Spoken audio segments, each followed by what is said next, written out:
నమస్తే, తెలుగు వన్ న్యూస్కి స్వాగతం. నేను గోపికృష్ణ. శంకర వెంకటేశ్వరరావు గారు మనతో ఉన్నారు. ప్రముఖ రాజకీయ, సామాజిక, ఆధ్యాత్మిక పరిశీలకులు. నమస్కారం సూర్య గారు. నమస్కారం గోపి గారు. సూర్య గారు, మొన్న మధ్య ఆంధ్రజ్యోతి ఎండి రాధాకృష్ణ గారు రాసిన వీకెండ్ కామెంట్ నుంచి ఒక చర్చ ఊపందుకుంది. ఒకటి, చంద్రబాబు నాయుడు గారు మర్రిచెట్టులా ఉండి ఆయన నీడలను ఎవరిని ఎదగనీయకుండా చేస్తున్నాడు అనేలాంటి అర్థం వచ్చేలా ఆయన రాశారు. అయితే దానికి చంద్రబాబు నాయుడు పక్కకు తొలిగి లోకేష్కి ఇప్పుడు వెంటనే బాధ్యతలు ఇవ్వాలి, ఏదో ఒకటి డిప్యూటీ ముఖ్యమంత్రిగానో ఇవ్వాలి అనేలాంటి విశ్లేషణలు కొంతమంది తెర మీదకి తీసుకొచ్చారు. ఆ తర్వాత తెలుగుదేశం పార్టీ అధికార ప్రతినిధిగా ఉన్న మహాసేన్ రాయేష్ అనే ఒక వ్యక్తి మాట్లాడిన దీనికి మెయిన్ మీడియాలోనూ సోషల్ మీడియాలోనూ జరుగుతున్న చర్చ ఏంటంటే, ఇప్పుడు పవన్ కళ్యాణ్ ముఖ్యమంత్రి కంటే లేదా మంత్రి నారా లోకేష్ కంటే ముందు వరుసలో వెళుతున్నాడు. ఇప్పుడు అర్జెంటుగా లోకేష్ను కూడా డిప్యూటీ ముఖ్యమంత్రిని చేసేసేయాలి. పవన్ కళ్యాణ్ మీద అక్కస్సుతో ఇలాంటి ఒక చర్చని తెర మీదకి తీసుకొచ్చారు. కూటమిలో ఇది కాకరేపుతుంది, కూటమిలో ఇది కుంపట్ల పెట్టబోతోంది అనేలాంటి చర్చ ఇప్పుడు విస్తృతంగా జరుగుతోంది. కొన్ని మెయిన్ మీడియాల్లో కూడా జరుగుతూ ఉంది. మీరు ఎట్లా చూస్తున్నారు? ఈ ఒకవేళ లోకేష్ని డిప్యూటీ సీఎం చేయాలనేటువంటి ఆలోచన ప్రభుత్వం మధ్యలో ఉన్నా, లేదా తెలుగుదేశం పార్టీ కార్యకర్తలు కోరుకున్నా, మీరు ఎట్లా చూస్తారు? ఇప్పుడు ఉప ముఖ్యమంత్రి అనేది ఆరో వేలు లాంటిది అనేది ఎప్పటి నుంచో మన తెలుగు నేల మీద ఉన్న తెలిసిందే. అది రాజ్యాంగంలో లేదు. అది కేబినెట్ మంత్రులతో పాటు సమానమైన పదవి తప్పించి వేరే ఏమి లేదు. దానికి ప్రత్యేకమైన హోదా అంటూ ఏమీ లేదు. సరే, దానికి ఏదో ఒక ప్రయారిటీ చెప్పుకుంటున్నారు ఎవరికాళ్ళే. ఇప్పుడు గత ప్రభుత్వంలో 2019, 2024 మధ్య ఉన్నటువంటి వైసీపీ ప్రభుత్వంలో ఎంతమంది ఉప ముఖ్యమంత్రులు ఉన్నారు, వాళ్ళ పేర్లు ఏంటి, వాళ్ళు ఎవరికి 10 మంది ఉన్నారుగా 2 టర్మ్స్లో, వాళ్ళ పేర్లు తెలియదు, ఇవాళకి తెలియదు. అసలు ఆ క్యాబినెట్లో వాళ్ళు ఉన్నప్పుడు కూడా వాళ్ళ ఉప ముఖ్యమంత్రులు అనే ఇది కూడా వాళ్ళకి తెలియదు. అటువంటి పోస్ట్ అది. దాని గురించి వాళ్ళ ఊరికి వెంపర్లాడిపోవటం, దాని గురించి చర్చించుకోవటం అవివేకం అవుతుంది అసలు, నేను అనుకుంటాం. ఇప్పుడు ఒకవేళ చంద్రబాబు నాయుడు గారు లోకేష్కి ఉప ముఖ్యమంత్రి పదవి ఇవ్వాలి అనుకోండి, దానికి అడ్డం ఎవరు చెబుతారు? అర్హతలు ఉన్నాయి కదా. అతనికి రాజ్యాంగపరంగా గెలిచి ఉన్నారు, ఎమ్మెల్యేగా ఆల్రెడీ మంత్రిగా ఉన్నారు. మంత్రిగా ఉన్నప్పుడు ఉప ముఖ్యమంత్రిగా ఊరినే డిజిగ్నేట్ చేయటమే కదా, ఈయన కూడా ఉప ముఖ్యమంత్రి అని చెప్పి అంటమే కదా. దానికి ఎవరు అడ్డుకోవాల్సిన అవసరం లేదు. ఇవ్వటం మూలాన పెద్ద భ్రమప్రళయం వచ్చేది ఏమీ లేదు. అది ఎప్పటికైనా తప్పదు. అది దాని గురించి అంత చర్చ అనేది అంత పెద్ద ఏదో అయిపోయింది. కౌంటర్ వెయిట్ లాగా పవన్ కళ్యాణ్ గారికి ఈక్వల్గా పెట్టాలి అనే ఉద్దేశంతో పెడుతున్నారు అనేది అసందర్భంలోనూ అజ్ఞానమైన ప్రచారం అని నేను అనుకుంటా. ఇప్పుడు ఎంతైనా మీరు అన్నట్టు ఇందాక మొన్న రాధాకృష్ణ గారు రాసిన దాని ప్రకారం అది వటవృక్షం లాంటి చంద్రబాబు నాయుడు గారు దగ్గర చుట్టూ పెరగాలని అన్నప్పుడు అది ఆ వటవృక్షమే కదా. ఇప్పుడు ఉప ముఖ్యమంత్రి పదవి ఇచ్చిన వటవృక్షం మరి చంద్రబాబు నాయుడు గారి హోదా ఏమి తగ్గదు కదా, ఈ కుర్రాడిది ఏమి లోకేష్ది ఏమి పెరగదు కదా.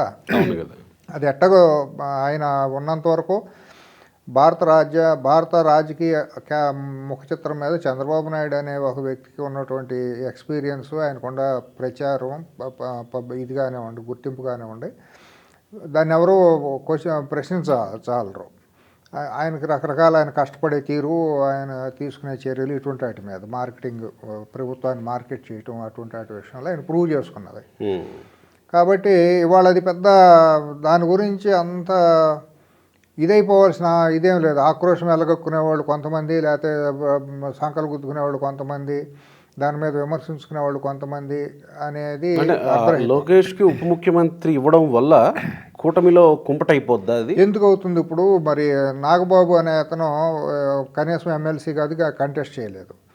అతను తీసుకెళ్ళి రేపో మాపో మంత్రి పదవిగా ప్రమాణ స్వీకారం చేయబోతున్నారు అనేది ప్రచారం జరిగింది.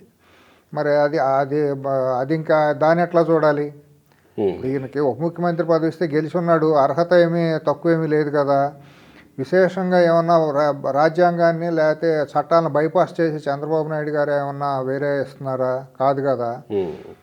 మరి అంత మునుపు తీసుకుంటే రాజశేఖర రెడ్డి ముఖ్యమంత్రిగా ఉన్నప్పుడు కొడుకు ఎంపీగా ఉండి జగన్మోహన్ రెడ్డి డిఫాక్టో సీఎం లాగానే నడిపాడు కదా నేను. మరి మొన్న 2019, 2024 మధ్య వైసీపీ ప్రభుత్వం ఉన్నప్పుడు జగన్మోహన్ రెడ్డి ముఖ్యమంత్రిగా ఉంటే ఇంట్లో భార్య మరి తతిమవాళ్ళు సజ్జల రామకృష్ణారెడ్డి వీళ్ళందరూ డిఫాక్టో ముఖ్యమంత్రులుగానే నడిపారు కదా. డిఫాక్టోగా ఉండడం వేరు, నేరుగా అధికారం ఇది ఇంకా బెటర్ కదా, ఇంకా ఇది బెటర్ కదా, ఇదేం దొడ్డిదారి కాదు కదా, అధికారికంగా రాజదారిలో రాజమార్గంలో ఇచ్చినట్టే కదా. ఇప్పుడు తెలంగాణలో చూసుకుంటే కేసీఆర్ 10 ఏళ్ళు ముఖ్యమంత్రిగా ఉన్నప్పుడు ఇంట్లో అందరూ ఉప ముఖ్యమంత్రులుగానే ప్రవర్తించారు కదా, కొడుకు మనవాళ్ళ దగ్గర అందరూ కూడా, కూతురు అందరూ కూడా. ఇది ఏ రకంగా సహేతుకం కాకుండా పోతుంది? ఒకవేళ ఉప ముఖ్యమంత్రి పదవి ఇస్తే ఎందుకు అర్హత లేని అర్హత ఏంటి లోకేష్కి? అన్ని అర్హతలు ఉన్నాయి కదా. జనాల్లో ఉన్నాడు, తిరిగాడు, అతను ప్రూవ్ చేసుకున్నాడు, నిరూపించుకున్నాడు. అందరు మంత్రులాగానే అతను ప్రమాణ స్వీకారం చేశాడు. అతనికి ఏజ్ ఏమీ అడ్డం కాదు కదా, చిన్న వయసు ఏం కాదు కదా. మరి ఒక పక్క నాగబాబు అనే వ్యక్తికి తీసుకొచ్చి అది దొడ్డిదారు అనుకోవాలి ఒక రకంగా చూస్తే. ఇప్పుడు మంత్రి పదవి ఇచ్చి తర్వాత అతనికి ఎమ్మెల్సీని ఏదో ఇచ్చి కానీ చేయటానికి అర్హత కల్పించాలి. అటువంటిది లేదు కదా ఈయనకి. ఇది ఎవరికి వచ్చిన బాధ? పైగా ఈయన ప్రజల్లో లేడు. ఎవరికి వచ్చిన బాధ ఇప్పుడు? ఒకవేళ ఈయన లోకేష్ కనుక ఉప ముఖ్యమంత్రి అయితే ఎవరికి వస్తుంది కడుపులో నొప్పి? ఎందుకంత చెమటలు పట్టిపోయి అంత దాని గురించి అంత చర్చించుకుంటాం ఎందుకు? ఇవ్వాలి, ఇస్తారు. రాష్ట్రంలో అన్ని చోట్ల జరుగుతుంది, ఇక్కడ దేశంలో అన్ని చోట్ల జరుగుతున్నట్టే ఇక్కడే ఇస్తారు అవకాశం. ఇవ్వదలుచుకుంటే దానికి అడ్డెవరు? ఇవ్వదలుచుకున్నప్పుడు అడ్డెవరు? ఎలాగూ తెలుగుదేశం పార్టీ భావి నాయకుడిగా ఇప్పుడు సెకండ్ ప్లేస్లో ఉన్నాడు. సెకండ్ ప్లేస్ చంద్రబాబు గారి తర్వాత 2వ ప్లేస్లో ఉంది నారా లోకేషే. అది ఎవరో ప్రశ్నించాలంది. ఇప్పుడు ఉప ముఖ్యమంత్రి పదవి డిజిగ్నేట్ చేయటం వలన వచ్చే నష్టం లేదు, దాని మూలాన ఇతరులకు కలిగే నష్టం లేదు. అంటే ఆ ఉప ముఖ్యమంత్రి ఇవ్వడం వల్ల పవన్ కళ్యాణ్కి కాంపిటీటరా, లేకపోతే పవన్ కళ్యాణ్కి కాంపిటీషన్గా ఇతనికి ఇస్తున్నారా అనేది చర్చ. అదేముంది, అట్లా ఎందుకు అనుకోవాలి? ఇప్పుడు అందరితో పాటు ఇప్పుడు పవన్ కళ్యాణ్ అనే ఆయనకి మనం ప్రత్యేకమైన రాయితీలు, ప్రత్యేకమైన గుర్తింపు ఎందుకు ఇస్తున్నారో నాకు తెలియదు. ఆయన మామూలుగా జనబాహుళ్యంలో ప్రాచుర్యంలో ఉన్న హీరో కాబట్టి, సినీ నటుడు కాబట్టి ఆయనకు ఒక ప్రాచుర్యం ఉంది. ప్లస్ అది దూకుడుగా వెళ్ళే మనిషి కాబట్టి ప్రజల్లో ఆయనకంటూ సపరేట్ ఒక వర్గం అంటూ ఉంది కాబట్టి అదొక చర్చనీయాంశం అవుతుంది. అంతకుమించి రాజ్యాంగపరంగా టెక్నికల్గా మనం కనుక మాట్లాడుకుంటే గోపి గారు, ఆయన అందరి మంత్రులతో పాటు ఒక మంత్రి. ఆయన ఉప ముఖ్యమంత్రి అయినంత మాత్రాన ఆయనకు ప్రత్యేకంగా ఇదేమీ లేదు. ఆయనకి వేరే వాళ్ళు పోటీ అని కూడా నేను అనుకోను. దీంట్లో పోటీతత్వం ఏముంటుంది? దాని పోటీ అని ఎందుకు అనుకోవాలి? ఎవరికాళ్ళు డ్యూటీస్ని డిశ్చార్జ్ చేసే దాంట్లో కనుక సమర్థత చూపించుకుంటే ప్రజలు నిర్ణయిస్తారు భవిష్యత్తు ఎవరికి ఏంటి అనేది. అంతేగాని రాజ్యం ఎవరి సొంతమో కాదు. ప్రజల మన్ననలు పొంది ప్రజల గుండెల్లో నిలబడి ఒక నాయకుడిగా ప్రూవ్ చేసుకున్న మనిషికి ఎప్పటికైనా గుర్తింపు, గౌరవం, పదవులు వస్తాయి. అది నేను అనుకుంటాం ఈ మధ్యలో ఉండేవాళ్ళు అభిమానులు చేసే ఓవర్ యాక్షన్ తప్పించి, అనవసరంగా లేనిపోయిన ఇది చేయటమే తప్పించి,